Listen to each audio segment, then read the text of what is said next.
পাঁচটি সোনালী সময় আছে, যে সময়গুলো একজন মুমিনের জন্য, একজন ইমানদারের জন্য অত্যন্ত সুবর্ণ সুযোগ আল্লাহ সুবহানাহু ওয়া তাআলার কাছে তার চাওয়াগুলোকে পেশ করার জন্য, আল্লাহ সুবহানাহু ওয়া তাআলার কাছে নেক আমল করে কাছাকাছি যাওয়ার, আল্লাহ সুবহানাহু ওয়া তাআলাকে সন্তুষ্ট করার জন্য খুব মূল্যবান এই সময়গুলো। সেই সোনালী পাঁচটি সময় কখন? তার প্রথমটি হলো জোহরের সময়। মুসনাদে আহমদের এক হাদিসে বর্ণিত আছে, নবী সাল্লাল্লাহু আলাইহি ওয়াসাল্লাম জোহরের ফরজের আগে 4 রাকাত সুন্নাত সালাত নিয়মিত পড়তেন। কোন সাহাবী তাকে প্রশ্ন করলেন, ইয়া রাসূলুল্লাহ, আমরা আপনাকে দেখি সবসময় আপনি সালাতটি নিয়মিত আদায় করেন, এই 4 রাকাত সালাত কখনো ছাড়েন না, এর হেতু কি, রহস্য কি? নবী সাল্লাল্লাহু আলাইহি ওয়াসাল্লাম তখন বললেন তাদেরকে যে, দেখো, যখন সূর্য মধ্য আকাশ থেকে, ঠিক আকাশের সেন্টার পয়েন্ট থেকে পশ্চিম দিকে ঢলে পড়ে, অর্থাৎ জোহরের সময় শুরু হয়, তখন আল্লাহ সুবহানাহু ওয়া তাআলা আসমানের সমস্ত দুয়ারসমূহ খুলে দেন, এবং সেগুলো আর তিনি বন্ধ করেন না জোহরের সালাত শেষ হওয়া পর্যন্ত। ফাউহিব্বু আন ইউসআদা লি ফিহা খায়র, তো আমি চাই, আমার কাছে ভালো লাগে, আমার পছন্দ হয় যে এই সময়ে আল্লাহ যখন আসমানের দুয়ারসমূহ খুলে দেন, এই সময়ে আমার কোনো নেক আমল যেন উপরে ওঠে, সেজন্য আমি নিয়মিত এই 4 রাকাত সুন্নাত আদায় করে থাকি। প্রিয় সম্মানিত ভাই বোনেরা, এখান থেকে আমরা জানতে পারলাম যে আল্লাহ সুবহানাহু ওয়া তাআলা আসমানের দরজাসমূহ, দুয়ারসমূহ খুলে দেন, যে সেই সোনালী সময়গুলোর ভিতরে একটি হলো এই জোহরের সময়টুকু, অর্থাৎ জোহরের ওয়াক্ত শুরু হওয়ার পর থেকে নিয়ে জোহরের সালাত শেষ হওয়া পর্যন্ত এই সময়টুকুতে আল্লাহ সুবহানাহু ওয়া তাআলা আসমানের দুয়ারসমূহ খুলে দেন। এবং এর পাশাপাশি আমরা নিয়মিত হয়তো অনেকেই আলহামদুলিল্লাহ জোহরের আগের এই সুন্নাত সালাত আদায় করি, কিন্তু হয়তো কয়জন লক্ষ্যই করি না আমরা যে এই সময়টুকু আসমান এর দরজাসমূহ আল্লাহ সুবহানাহু ওয়া তাআলা খুলে দেন। সেই কথা মাথায় রেখে যদি আমরা সালাত আদায় করি, এবং নবী সাল্লাল্লাহু আলাইহি ওয়াসাল্লামের প্রিয় ছিল যে এই সময় কোনো নেক আমল যেন উপরে ওঠে, আর সেদিকে তাকায় যদি আমরা ওই 4 রাকাত সুন্নাত আদায় করি, নিঃসন্দেহে সেখানে ভিন্ন রকমের স্বাদ, ভিন্ন রকমের মাত্রা আমরা অনুভব করতে থাকবো। এগুলো এক সময় জোহরের সময় আল্লাহ সুবহানাহু ওয়া তাআলা আসমানের দুয়ারসমূহ খুলে দেন, যেটি মুসনাদ আহমদের হাদিসে বর্ণিত হয়েছে বিশুদ্ধ সূত্রে। নাম্বার 2, আজানের পরের যে সময়টুকু, আজানের পরপর কিছু সময়, এই সময়ও আল্লাহ সুবহানাহু ওয়া তাআলা আসমানের দুয়ারসমূহ খুলে দেন। নবী সাল্লাল্লাহু আলাইহি ওয়াসাল্লাম থেকে বর্ণিত হয়েছে সহিহ তারগীব ওয়া তারহিবের ভিতরে এর হাদিস, তিনি ইরশাদ করেছেন, ইযা নুদিয়া বিস-সালাহ, যখন সালাতের জন্য আহ্বান করা হয়, আজান দেওয়া হয়, ফুতিহাত আবওয়াবুস সামা ওয়াস্তুজিবাদ দুআ, তখন আসমানের দুয়ারসমূহ খুলে দেওয়া হয় এবং বান্দার দোয়া কবুল করা হয়। দোয়ার নির্দিষ্ট কোনো পদ্ধতি, ধরা বাঁধা কোনো সিস্টেম এখানে বর্ণিত নাই, বরং মনের যে কোনো চাওয়াকে মনে মনে আল্লাহ সুবহানাহু ওয়া তাআলার কাছে পেশ করার জন্য মূল্যবান একটি সময় হলো এটি, অর্থাৎ আজানের পরবর্তী সময়টুকু। এটিও সোনালী 5টি সময়ের দ্বিতীয় এবং গুরুত্বপূর্ণ একটি সময়, আজানের পরবর্তী সময়টুকু। 3 নম্বর যে সময়টি সোনালী 5টি সময়ের ভিতরে, সেটি হলো এক সালাতের পরে অপর সালাতের জন্য যখন মানুষ অপেক্ষা করে, এই সময়টুকু, এটিও খুব গুরুত্বপূর্ণ একটি সময়।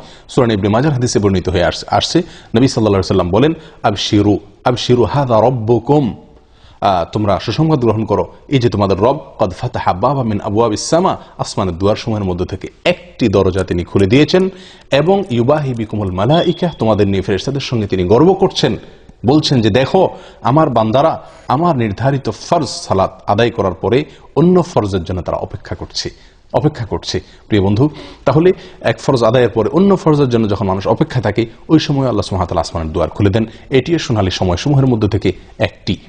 নাম্বার 4, ভোর রাত বা রাতের শেষ প্রহর, এটি অত্যন্ত মূল্যবান সময়ের মধ্যে থেকে একটি। আল্লাহর কাছে বান্দার আরজি পেশ করার, আল্লাহর কাছে বান্দার চাওয়াগুলোকে উপস্থাপন করার, দোয়া করার অত্যন্ত মূল্যবান সময়, বলা যায় সবচেয়ে সেরা এবং শ্রেষ্ঠ সময়। নবী সাল্লাল্লাহু আলাইহি ওয়াসাল্লাম ইরশাদ করেছেন, এই সময় আল্লাহ সুবহানাহু ওয়া তাআলা আসমানের দুয়ারসমূহকে খুলে দেন এবং একজন ঘোষণা দিতে থাকে, আছে কি কোনো প্রার্থনাকারী যে চাইবে, প্রার্থনা করবে, আল্লাহ তাআলা তার প্রার্থনা মঞ্জুর করবেন? আছে কি কোনো বিপদগ্রস্ত যে ব্যক্তি বিপদে পড়ে আছে, সে আল্লাহর কাছে মুক্তি চাইবে, আল্লাহ তাআলা তাকে মুক্তি দান করবেন? এভাবে যে কোনো মুসলিম এই সময় দোয়া করলে আল্লাহ তাআলা দোয়া কবুল করেন এবং আসমানের দুয়ারসমূহ খুলে দিয়ে রাখেন দোয়া কবুলের জন্য। তবে 2 শ্রেণী ব্যক্তিকে আল্লাহ তাআলা এই সময় তাদের দোয়া কবুল করেন না। তার ভিতরে হলো, এক ব্যক্তি হলেন যিনি পেশাদার ব্যভিচারিণী মহিলা, সে, আর দ্বিতীয়ত হলো যে লোক ব্যবসায়ীদের কাছ থেকে চাঁদাবাজি করে, ব্যবসায়ীদের কাছ থেকে চাঁদা আরোপ করে অর্থ আত্মসাৎ করে, এই ব্যক্তি এবং পেশাদার ব্যভিচারিণী, এই 2 ব্যক্তি ছাড়া আল্লাহ সুবহানাহু ওয়া তাআলা তাদেরকে তওবা করার পরে তাদেরটাও আল্লাহ তাআলা মাফ করেন। এই 2 ব্যক্তি ছাড়া, এই 2 কাজে লিপ্ত থাকলে, সেই ব্যক্তিরা ছাড়া আর অন্য সবার দোয়াকে আল্লাহ তাআলা কবুল করেন এবং আসমানের দুয়ার আল্লাহ তাআলা খুলে দেন। সম্মানিত ভাই বন্ধুগণ, এরপরে 5 নম্বর সোনালী সময় যেটি, সেটি হলো একটি গুরুত্বপূর্ণ দোয়া, যেটিতে আল্লাহ তাআলার বড়ত্ব, আল্লাহ তাআলার প্রশংসা এবং আল্লাহ তাআলার পবিত্রতা বর্ণনা করা হয়ে থাকে। এই বিশেষ ভাষায় যখন আল্লাহ সুবহানাহু ওয়া তাআলার কাছে বান্দা দোয়া করে বা আল্লাহ তাআলার জিকির করে, তখন আল্লাহ সুবহানাহু ওয়া তাআলা আসমানের দুয়ারসমূহ খুলে দেন, যেটি সহিহ মুসলিমে বর্ণিত হয়েছে। আব্দুল্লাহ ইবনে আমর রাদিয়াল্লাহু তাআলা বলেন, একবার নবী সাল্লাল্লাহু আলাইহি ওয়াসাল্লাম সালাত আদায় করছিলেন সাহাবীদেরকে নিয়ে। পিছন থেকে কেউ একজন একটি দোয়া পাঠ করলেন। দোয়াটি হলো এই: আল্লাহু আকবার কবীরা ওয়ালহামদুলিল্লাহি কাসীরা ওয়া সুবহানাল্লাহি বুকরাতাও ওয়া আসীলা। আল্লাহু আকবার কবীরা ওয়ালহামদুলিল্লাহি কাসীরা ওয়া সুবহানাল্লাহি বুকরাতাও ওয়া আসীলা। নবী সাল্লাল্লাহু আলাইহি ওয়াসাল্লাম সালাতের শেষে জিজ্ঞাসা করলেন, মানিল কায়েল, কোন ব্যক্তি এই দোয়াটি পাঠ করলেন? তখন যিনি পাঠ করেছিলেন তিনি বললেন, ইয়া রাসূলুল্লাহ, আমি পাঠ করেছি। নবী সাল্লাল্লাহু আলাইহি ওয়াসাল্লাম তখন বললেন, আমি আশ্চর্যান্বিত হয়ে গেছি, তোমার এই দোয়া পাঠের পর আল্লাহ সুবহানাহু ওয়া তাআলার পক্ষ থেকে আসমানের সমস্ত দুয়ারসমূহ খুলে দেওয়া হয়েছে, এটাকে অভ্যর্থনা জানানোর জন্য, এটাকে ইস্তেকবাল করার জন্য। তখন আব্দুল্লাহ ইবনে আমর রাদিয়াল্লাহু তাআলা বলেন যে এরপর থেকে আমি আর কখনো এই দোয়া পাঠ ছাড়িনি। সলাতের বাইরে সবসময় দোয়া পাঠ করা যায়। আল্লাহু আকবার কবীরা ওয়ালহামদুলিল্লাহি কাসীরা ওয়া সুবহানাল্লাহি বুকরাতাও ওয়া আসীলা। আমি আবারও সংক্ষেপে এই 5টি শোনার সময় আপনাদেরকে জানিয়ে দিচ্ছি। তার প্রথম হলো জোহরের সময়। জোহরের সময় শুরু হওয়ার পর থেকে নিয়ে জোহরের ফরজ সালাত শেষ হওয়া, জামাত শেষ হওয়া পর্যন্ত। আর দ্বিতীয়ত হলো আজান যখন দেওয়া হয় সালাতের, 5 ওয়াক্ত সালাতের আজানের পরবর্তী সময়টুকু। 3 নম্বর হলো এক সালাত পড়ার পরে মানুষ যখন অন্য সালাতের জন্য অপেক্ষমান থাকেন ওই সময়টুকু। নাম্বার 4 হলো ভোর রাতের সময়টুকু, রাতের শেষ প্রহর। নাম্বার 5 হলো আল্লাহ সুবহানাহু ওয়া তাআলার প্রশংসায়, তার গুণগানে এই বিশেষ বাক্য আল্লাহু আকবার কবীরা ওয়ালহামদুলিল্লাহি কাসীরা ওয়া সুবহানাল্লাহি বুকরাতাও ওয়া আসীলা, এটা যখন পাঠ করা হয়। আসুন এই 5টি সময়কে, মূল্যবান সময়গুলোকে কাজে লাগানোর চেষ্টা করি। জীবন খুবই সংক্ষিপ্ত, আল্লাহ সুবহানাহু ওয়া তাআলার কাছাকাছি যাওয়ার চেষ্টা করি, নিজের চাওয়াগুলোকে মঞ্জুর করানোর জন্য আপ্রাণ চেষ্টা করি। আল্লাহ তাআলা আমাদের সকলকে তৌফিক দান করেন। জাযাকুমুল্লাহু খাইর ওয়া আখিরু দাওয়ানা আলহামদুলিল্লাহি রাব্বিল আলামিন।